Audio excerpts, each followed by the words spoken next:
Сайн мэцхан үзэгчтэй. За буян тухай спортын ордонд Монгол улсын спортын төвхөнд анх удаа Олимпийн эрх олгогчлоод сонгол бүхийн тэмцээн зохион байгуулагдаж байгаа. За дэлхийн бүхийн нэгдсэн холбооны удирдлагууд энэ тэмцээнд бүгд хүрэлцэн ирсэн. Та бүхний цаг мөчүүдээс дэлхийн бүхийн нэгдсэн холбооны ерөнхийлөгч Ненад Лаловичтай уулзах гэж байна. Энэ өдрийн мэнд хүргэе. Монгол улсад та анх удаа ирж байна уу? За дэлхийн бүхийн нэгдсэн холбоо энэ оны бас хамгийн чухал тэмцээнээ манай Монгол улсад зохион байгуулах эрхийг өгсөн. Ямар гол шалтгаан байсан бол гэдгээс ярилцлага эхлэе. Тийм ээ. Энэ миний Монгол улсад ирж байгаа анхны ажил. Дэлхийн бүхийн нэгдсэн холбоо энэхүү чухал тэмцээнийг зохион байгуулах эрхийг Монголын чөлөөт бүхийн холбоонд өгсөн шалтгаан гэвэл бидний итгэл юм. Монгол улс Монголын чөлөөт бүхийн холбоо энэ тэмцээнийг маш өндөр түвшинд зохион байгуулж чадна гэдэгт итгэлтэй байсан. Ер нь өндөр түвшинд зохион байгуулах шаардлагыг бид байнга тавьдаг. Одоогоос 3 жилийн өмнө бүхий спортыг Олимпийн хөтөлбөрөөс хасах тухай яригдж эхэлжсэн. Тэгээд яг тэр цаг мөчид та дэлхийн бүхийн нэгдсэн холбооны одоо ерөнхийлөгчөөр томилогдсон. Тэгээд маш чухал хариуцлагатай үед энэ албыг авсан маш шахуу ажиллах шаардлага гарсан болов уу гэж бодож байна. Тийм ээ. Би их хүнд үед нь дэлхийн бүхийн нэгдсэн холбоог авсан. Манай бүхийн спортод бодит аюул учирсан хүнд цаг үе байсан. Гэсэн ч дэлхийн бүхийн нэгдсэн холбооны гишүүн улс орнууд бид бүгдээрээ ив нэгдэлтэй байсны ачаар өнгөрсөн хугацаанд тэмцээнүүдэд амжилттай зохион байгуулж өнөөдрийн түвшинд хүрлээ. Одоо ингээд харахад тэр хүнд хэцүү үе их олон жилийн өмнө байсан юм шиг санагдаж байна. Өөрөөр хэлбэл их хурдан мартагджээ гэж болно. Бүхийн спортыг шинчилэхийн тулд бид өнөөдөр ч гэсэн их зүйлийг хийх шаардлагатай байна. Өнөөдөр бид энэ спортыг хөгжүүлэх яг л зөв зам чигээ олсон гэж бодож байна. Сүүлийн 3 жилийн хугацаанд дэлхийн бүхийн нэгдсэн холбоо амжилттай ажиллаж олон улсын олимпийн хөтөлбөрөнд алдсан тэр байр сууриа бас баг багаар нэлээд өндөр түвшинд ахицтайгаар одоо ахиулж амжилттай ажиллаж байгаа гэж ойлгож байгаа. Тэгээд яг дэлхийн бүхийн нэгдсэн холбооны тэр одоо ажилласан гол баримтлсан гол бодлого нь өнгөрсөн 3 жилийн хугацаанд юу байв? Одоо яг энэхүү амжилтыг бас хэрхэн гаргав? Чөлөөт бүхийн спортыг зуны олимпийн наадмын хөтөлбөрт хэвээр нь үлдээхийн тулд бид тусгай стратеги шинээр баталсан. Хамгийн гол нь манайх шиг ийм мэрэгжлийн спортын холбоод олон улсын олимпийн хороотой нэгт хамтран ажиллах хэрэгтэй. Дэлхийн бүхийн нэгдсэн холбоо олон улсын олимпийн хороотой хамтрагчид. Бид орчин үеийн засаглалыг төлөвшүүлэх зам дүрм журмуудыг дагах ёстой. Ингээхийн тулд бид эхлээд холбооныхоо засаглалыг өөрчилсөн. Илүү ил тод нээлттэй болгосон. Эцэст нь бид нэг л зүйлийг ойлгосон. Бид зөвхөн тамирчид болон энэ спортын хөгжлийн төлөө л ажиллах ёстой. Энэ бол бидний философи. Үүнээс өөр философи байх ёсгүй. Бид зөвхөн тамирчдын эрх ашиг болон энэ спортын хөгжлийн төлөө ил тод ажиллах ёстой. Бүхий спортыг олон нийтэд сурталчлан таниулах, за багаар алдчихсан тэр нэр хүндийг эргүүлэн олохын тулд бас тодорхой хэмжээнд олон өөрчлөлтүүдийг хийсэн. Тэднийг нь бол яхаарахгүй тамирчид болоод шүүгч нарын хувцсыг за дивжээгээ өөрчилсөн гэх мэт өөрчлөлтүүд байсан.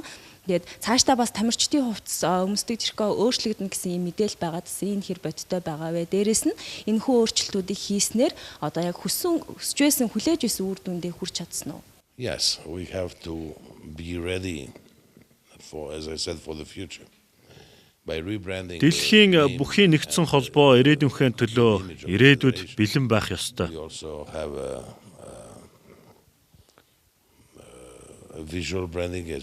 Мэдээж хэрэг холбоогоо төлөөлөх брэнднэр таних тэмдэг өнгө зэрэг зүйлсийг өөрчлөх шаардлагатай гэж үзсэн. Мөн төв болон дэлхийн тэмцээний авраг шалгаруулах тэмцээн гэх мэт том тэмцээнүүдэд тус тусад нь өөрсдийн гэсэн сүлд дуутай болгосон.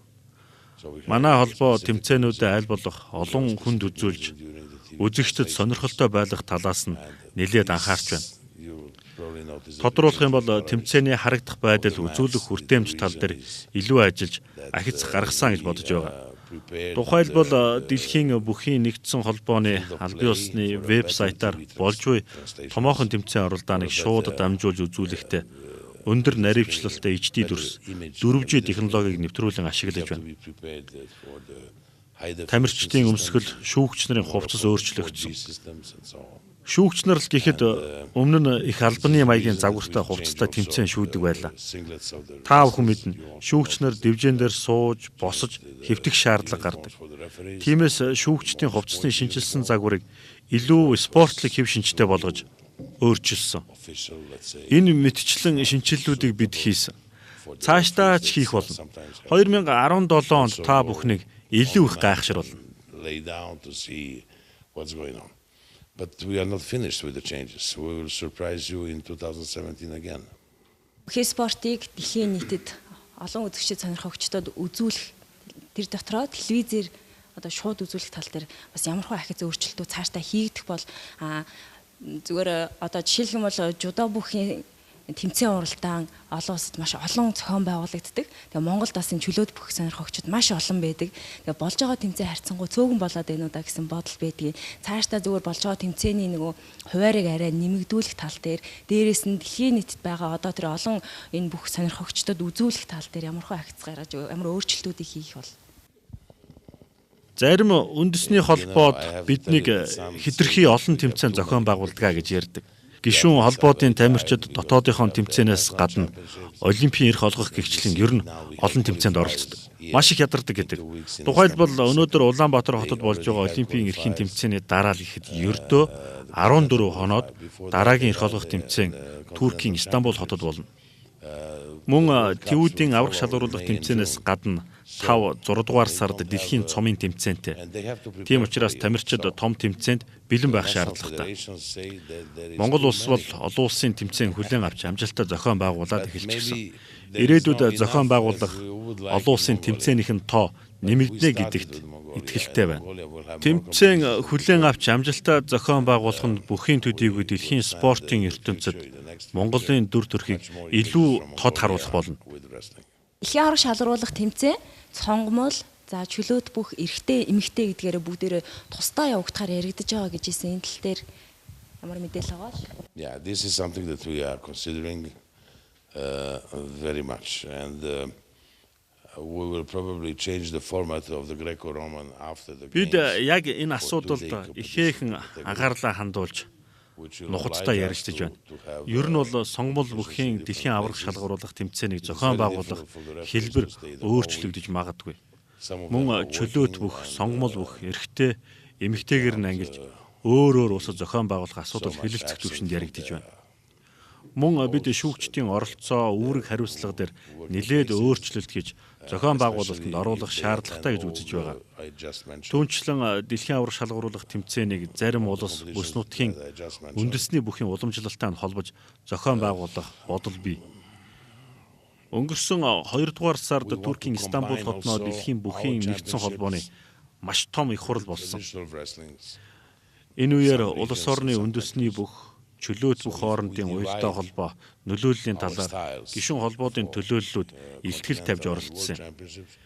Тэр үеэр биднийг дэмжиж оролцохоо илэрхийлсэн. Тэгэхээр дэлхийн бүхийн нэгдсэн холбоо календарчилсан төлөвлөгөөнд тусгагдаагүй нэмэлт тэмцээнийг зохион байгуулах талаар ярилцж байна. And to have competitions under our authority and to have competitions with our calendar. Рио 2016 зуны Олимпийн 31-р наадам эхлэхэд тун бага хугацаа буюу 100 орчим хоног үлдсэн байна. Тэгээд Олимпийн наадмын талаарх таны төсөөлөл ямар байгаа бол Олимпийн наадмын чөлөөт бүхийн за сонгол бүхийн спортын одоо ямар онцлогтойгоор зохион байгуулагдах вэ? From the point of view of wrestling, I think Зуны Олимпийн 31-р наадам Риогийн Олимпийн чөлөөт бүхийн тэмцээн амжилттай зохион байгуулагдана гэдэгт эргэлзэх зүйл алга. Тэмцээн явагдах ордон талбайн асуудал бүрэн шийдвэрлэгдсэн. Бэлтгэл ажил эрчимтэй үргэлжилж байна. Олимпийн тосгонч